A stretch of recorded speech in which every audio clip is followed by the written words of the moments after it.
Hello বন্ধুরা, যারা ইংলিশে চ্যাট করতে পারেন না তাদের জন্য সুখবর। আপনি কিন্তু বাংলাতে লিখবেন কিন্তু সেটা সেন্ড হবে ইংলিশে। তো কিবোর্ডের ইন্টারেস্টিং এই সেটিংটা কিন্তু আজকের ভিডিওতে দেখে নেব। চলুন ভিডিওটা শুরু করা যাক।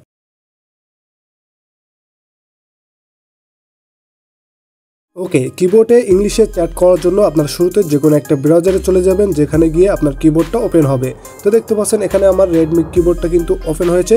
এখান থেকে উপরে আপনারা নোটিফিকেশন বারটা স্ক্রল করলে কিন্তু একটা লেখা চলে আসছে, যেখানে দেখতে পাচ্ছেন কিবোর্ড চেঞ্জ করার জন্য বলা হচ্ছে। তো প্রত্যেকের এই নোটিফিকেশন থাকবে, জাস্ট এখানে ক্লিক করে দিবেন। এখানে ক্লিক করলে দেখতে পাচ্ছেন এখানে রেডমি কিবোর্ডটা সিলেক্ট করা রয়েছে। জাস্ট উপরে দেখতে পাচ্ছেন জিবোর্ড লেখা রয়েছে। জাস্ট এখান থেকে এই জিবোর্ডটা সিলেক্ট করে এখানে ওকেতে ক্লিক করে দিবেন। এখানে ওকেতে ক্লিক করলে কি হবে, গুগলের যে জিবোর্ড রয়েছে এটি কিন্তু সেট হয়ে যাবে। তো এই জিবোর্ড থেকে আমরা কিন্তু বাংলাতে চ্যাট করব, কিন্তু সেটা সেন্ড হবে ইংলিশে।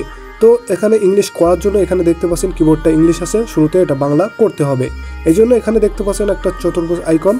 তো এখানে এই কিবোর্ডের কর্নারে চতুর্ভুজ আইকনে আমরা ক্লিক করে দেব।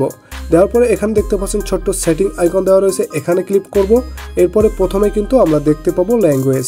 ওকে, এরপরে ল্যাঙ্গুয়েজের ভিতরে আসার পর দেখতে পাচ্ছেন ইংলিশ সেট রয়েছে, এখানে বাংলা সেট করতে হবে। এই জন্য নিচে দেখতে পাচ্ছেন অ্যাড ল্যাঙ্গুয়েজ, জাস্ট এই অ্যাড এর উপরে ক্লিক করে দেব। দেওয়ার পরে এখানে সার্চ বার চলে আসছে। তাছাড়া নিচে দেখতে পাচ্ছেন বাংলা লেখা রয়েছে, তার পাশে বাংলাদেশ। সিম্পলি এই বাংলার উপরে ক্লিক করতে হবে।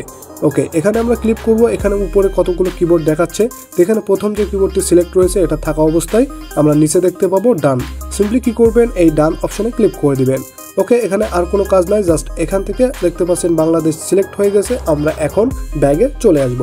ওকে, এরপরে আমরা কিবোর্ডটা ওপেন করে নেব আমরা ইংলিশে চ্যাট করার জন্য। তো এই জন্য নিচে দেখতে পাচ্ছেন ল্যাঙ্গুয়েজ পরিবর্তনের একটা আইকন চলে আসছে, এখান থেকে আমরা কিবোর্ডটা পরিবর্তন করে নেব। ওকে, এখান থেকে বাংলায় লিখব, ইংলিশ হবে। এই জন্য কি করব, এটা আমার এখান থেকে কর্নারে আবারও চতুর্ভুজ আইকনে ক্লিক করে দেব। এখানে ক্লিক করলে আবারও সেটিং আইকন দেখতে পাচ্ছেন, এখানে লেখা রয়েছে দেখতে পাচ্ছেন ট্রান্সলেট। সিম্পলি কি করবেন, এই অনুবাদ করুন বা ট্রান্সলেট আইকন এখানে ক্লিক করে দিবেন। দেওয়ার পরে দেখতে পাচ্ছেন অটোমেটিক এখানে একটা ট্রান্সলেট অপশন উপরে চলে আসছে। এখানে দেখতে পাচ্ছেন ডান সাইডে কিন্তু আমাদের ইংলিশ লেখা রয়েছে, অর্থাৎ এখানে যে ভাষাতেই লিখি না কেন সেটা ইংলিশ হয়ে যাবে। তো কিবোর্ড থেকে আপনারা কি করবেন, এখান থেকে বাংলাতেই কিন্তু আপনি যে কথাটা লিখবেন সেটা কিন্তু ইংলিশে উপরে ট্রান্সলেট হয়ে যাবে। তো দেখতে পাচ্ছেন এখানে বাংলাতে আমি লিখে দেব আমি তোমাকে ভালোবাসি, এটা কিন্তু উপরে ট্রান্সলেট হয়ে ইংলিশ হয়ে যাবে। তো দেখতে পাচ্ছেন এখানে একটা লেখা আমি লিখে দিয়েছি, এখানে কিন্তু লেখার সাথে সাথে উপরে কিন্তু ট্রান্সলেট হয়ে সেটা ইংলিশ হয়ে যাচ্ছে। ওকে, দেখতে পাচ্ছেন লেখাটা শেষ। এখন উপরে যদি লক্ষ্য করেন এটা কিন্তু ইংলিশ হয়ে গেছে। এভাবেই কিন্তু ইংলিশের অনর্গল আপনারা চ্যাট করতে পারবেন।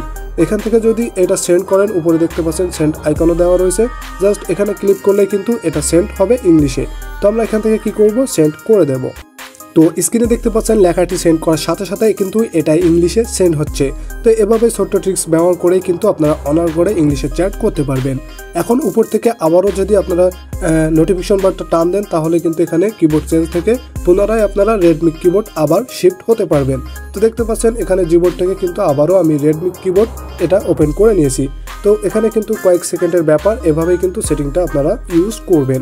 আজকের ভিডিও এ পর্যন্তই। ভিডিওটা ভালো লেগে থাকলে ছোট্ট চ্যানেলটি সাবস্ক্রাইব করে পাশে থাকুন।